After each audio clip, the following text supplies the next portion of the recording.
अयोध्या का महाराज वही जिसके कारण असुर कुल अंत पर पहुंच चुका है। उसका नगर ऋषियों की रक्षा का गढ़ बन चुका है और अब तो उसके पुत्र भी असुरों के विनाश का बीड़ा उठा रहे हैं। ऋषि मनुष्यों के साथ मिलकर हमारे असुरों के अंत में भागीदार बन रहे हैं। मार डालो उन बालकों को। वचन देता हूं, राम को मारने की युक्ति भी आरंभ कर दूंगा। जिस प्रकार तुमने इस क्षेत्र में विष भरा है, उसी प्रकार मैं राम राज्य में विष भर दूंगा। तुम तो जानते हो मुझे राजपाट में कोई रुचि नहीं है, किंतु तुम्हें तो है। बोलो, संसार पर राज करने का अवसर चाहते हो?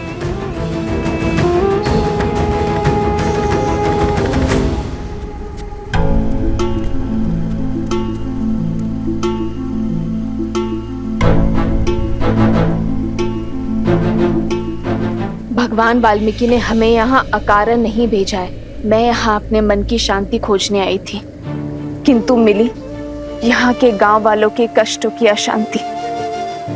मैं ये तप अपने लिए नहीं, गांव वालों के उत्थान के लिए करूंगी और आशा करती हूँ कि मेरा ये तप मकरासुर और उसके असुर के अंत का मार्ग प्रशस्त करे, फाल्गु नदी को उसकी पवित्रता और शुद्धता लौटाएगी। परंतु देवी, असुर आपको रोकने के लिए वार अवश्य करेंगे। हाँ वन देवी, हमें ऋषि असुरी के समीप ही रहना चाहिए। वो असुर ऋषि की सहायता के लिए आए हैं। जब ऋषि ही नहीं बचेगा तो किसकी सहायता करेंगे? और किसी में इतना तपोबल नहीं जो मुझे मार सके। एक बार असुरी मार्ग से हटा, फिर मैं स्वतंत्र हूं। किंतु मेरी सेना को थल पर तुम्हारी आवश्यकता होगी। मेरे रक्त की बूंदें अपने कार्य में लग चुकी है मकरासुर। तुम्हारी सेना के पास मेरी माया का बल है। अब वो धरा पर अपना आतंक फैला सकते हैं।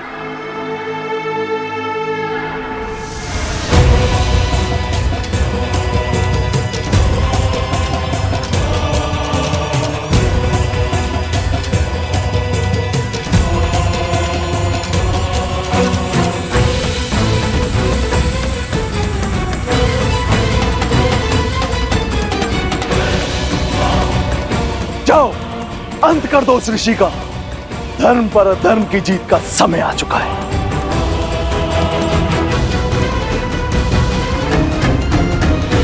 तुम्हें क्या लगता है राम, तुम इतनी सरलता से मुझे मार पाओगे?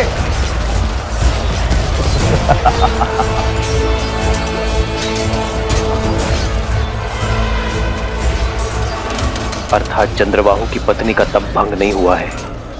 अब तक तो अंगद को कार्य समाप्त कर देना चाहिए था। कहाँ हो तुम अंगद? ओम विदात्मनि विद्याय हिरण्यगर्भाय धीमहि तत्रो ब्रह्मा प्रचोदयात्। यहाँ करूं कैसे इस पतिव्रता का तप भंग करूं कि गरिमा भी ना टूटे? माता, इस कन्या का अपहरण कर आपके पति ने बहुत बड़ा अधर्म किया है। उसे बचाने का नहीं, प्रभु श्री राम के हाथों मुक्ति दिलाने का प्रयास कीजिए। ओम विदात्मनि विद्याय हिरण्यगर्भाय धीमहि तत्रो ब्रह्मा प्रचोदयात्। ओम विदात्मनि विद्याय मंत्र पढ़ना बंद कीजिए, अन्यथा तत्रो ब्रह्मा प्रचोदयात्।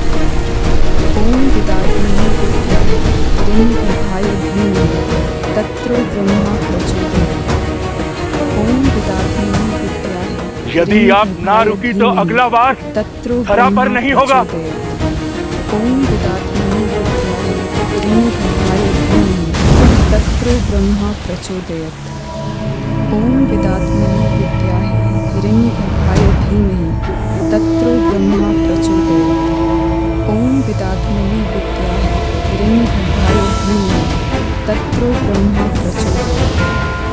ॐ विदात्मने विद्याय हिरण्यगर्भाय धीमहि तत्रो ब्रह्मा प्रचोदयात्। ॐ विदात्मने विद्याय हिरण्यगर्भाय धीमहि तत्रो ब्रह्मा प्रचोदयात्।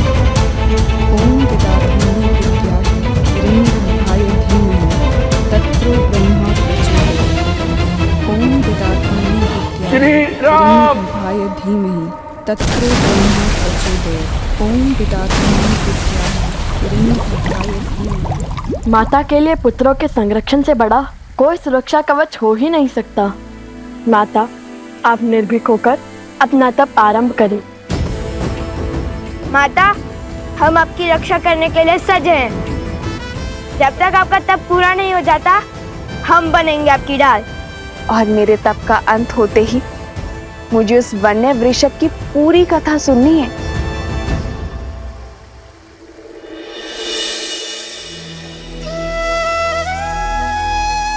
हे फाल्गु माता, मेरे संकल्प का तप स्वीकार करें।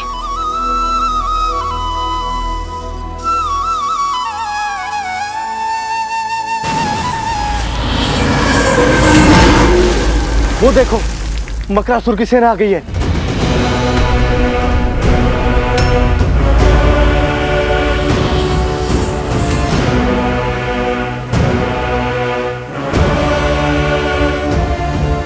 भागो यहाँ से, भागो भागो।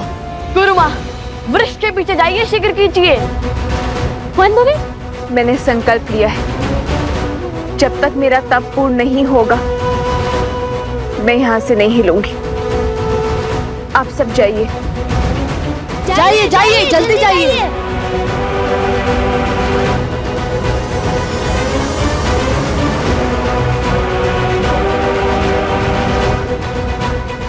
अब क्या करें भैया? वही जो धर्म कहता है। कुश, तुम यही माता के पास रुको, मैं इनकी रक्षा करता हूँ। ला, सबकी सुरक्षा करना। जी माता।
आपसे अस्त्र का दुरुपयोग हुआ है चंद्रसेन, आप मुझे आज्ञा दीजिए।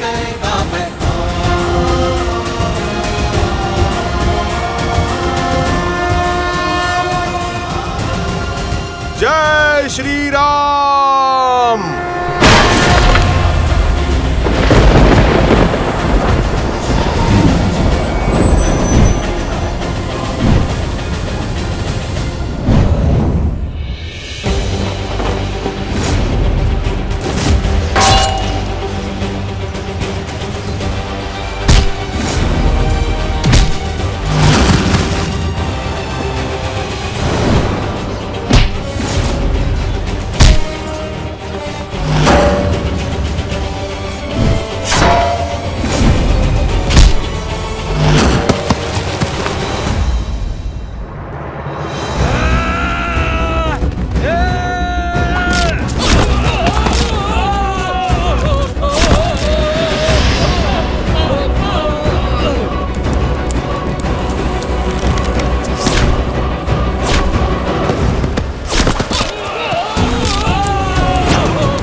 जानना चाहती थी ना, हमने उस ऋषभ को कैसे पकड़ा था।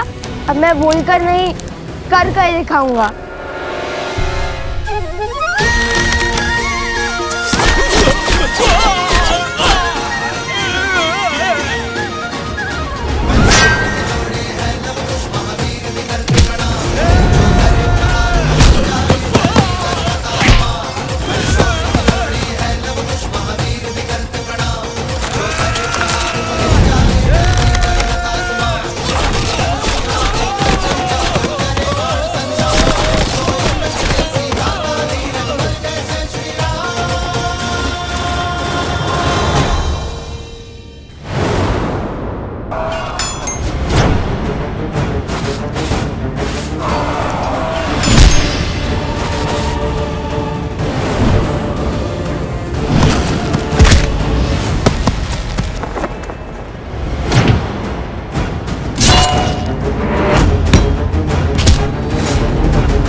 मित्र,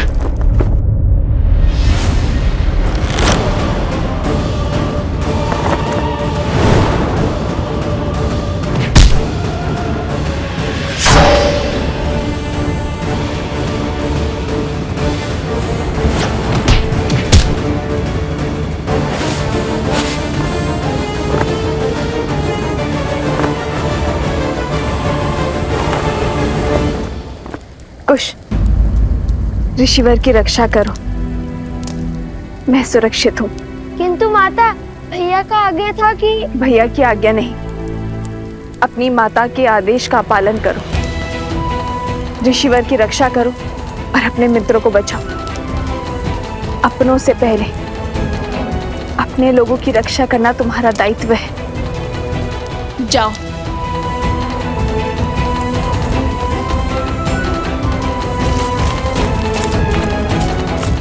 श्री राम, मेरे पुत्रों की रक्षा करना।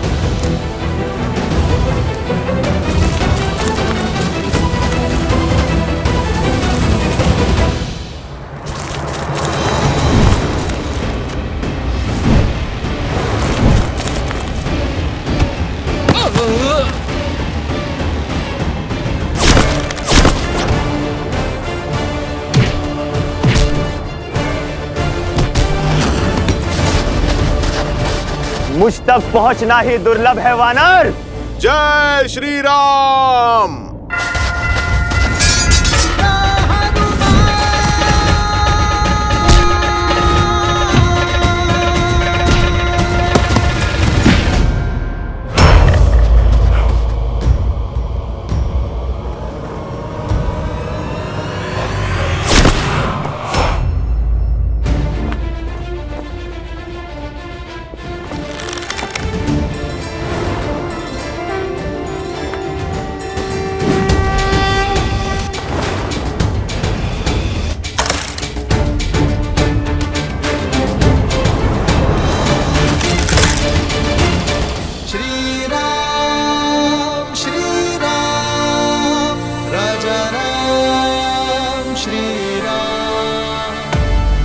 श्री राम ने तुम्हें मृत्यु नहीं दी।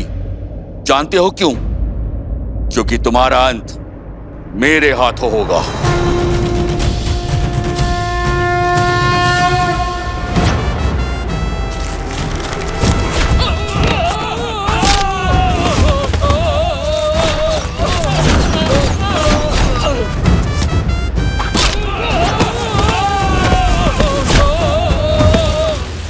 वन देवी के पुत्रों के सामने वन के अपमान का दुस्साहस।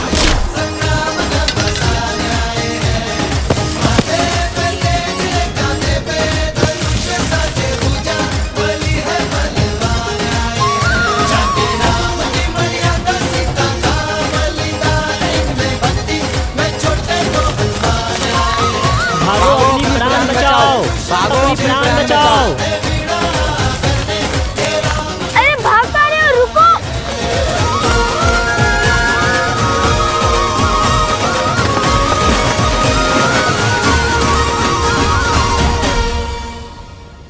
माता का आदेश है कि हम इनकी रक्षा करें, इसलिए तुम और सोमकरण ऋषिवर के साथ साथ गुरु माँ और कुमोदिनी दीदी की रक्षा करोगे।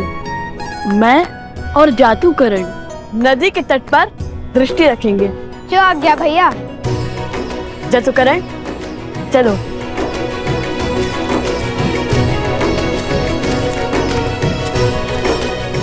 अगर शांडिल्य होता तो कितना अच्छा होता। हमारी वीरता देख उसे विश्वास हो जाता कि हमसे बड़ा कोई राम भक्त नहीं है। देखा ना आपने कितना सटीक लक्ष्य भेजा मैंने। अच्छा, एक लक्ष्य साधने से सबसे बड़े राम भक्त बन गए। और क्या, माता कहती है जो अपने आराध्य अपनी पूजनीय का गुणगान करता है वो तो भक्त होते ही हैं, और परम भक्त वो होता है जो अपने ईश्वर के गुणों को व्यवहार में ग्रहण करते हैं। उचित कहा कुश। गुणगान और गायक तो मैं हुई सर्वश्रेष्ठ, बाकी सब गुणों के लिए भैया है ना।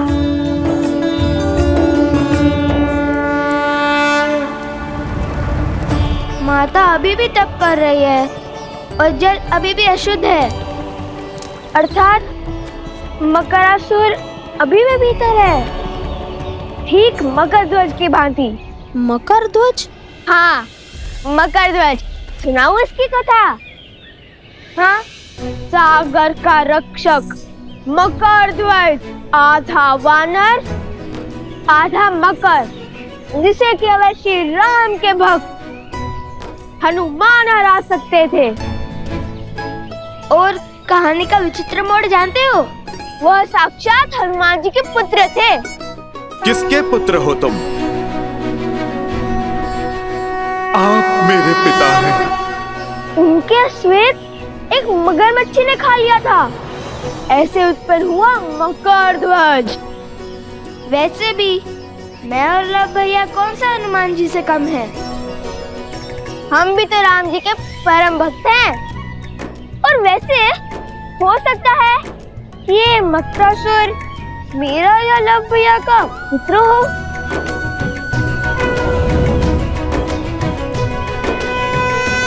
अरे देखो देखो, ऋषिवर जाग गए। प्रणाम ऋषि असुरी, क्या आपकी तपस्या पूर्ण हो गई? अरे कहाँ जा रहे हैं? क्या आप मुझसे क्रोधित है? कुछ तो कहिए। कुश, ऋषिवर कह रहे हैं हम यहीं रुकें। वो दूर बैठकर अपना तप पूर्ण करना चाहते हैं। नहीं नहीं नहीं नहीं, हम भी उनके साथ वहाँ चलते हैं। संकेत की भाषा भली भांति समझता हूँ मैं, है ना सोमकरण? आप महर्षि हैं, सब जानते हैं, और मैं आपका रक्षक, इसलिए तो मुझे आपके साथ चलना ही होगा, है ना ऋषिवर?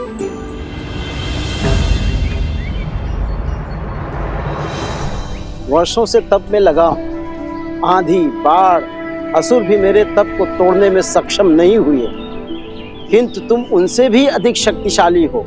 मेरे मौन को तोड़कर मुझे बोलने पर विवश कर दिया। कौन हो तुम बालक? पता चलेगा, किंतु मकरासुर से सामना करने के बाद।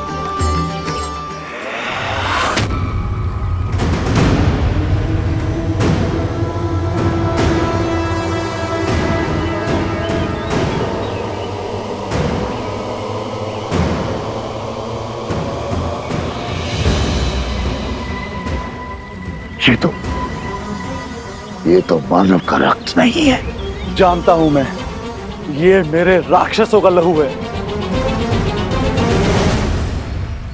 ये सब उन्हीं का किया धरा है, राम के पुत्रों का। मैंने कहा था उन्हें पकड़ना सरल नहीं है, बड़े पराक्रमी है दोनों। अभी तुम्हारा ये भ्रम मिटाता हूं। अब ये फल्गु नदी इनके रक्त से लाल होगी। मैं उन्हें मेरे पास आने पर विवश कर दूंगा।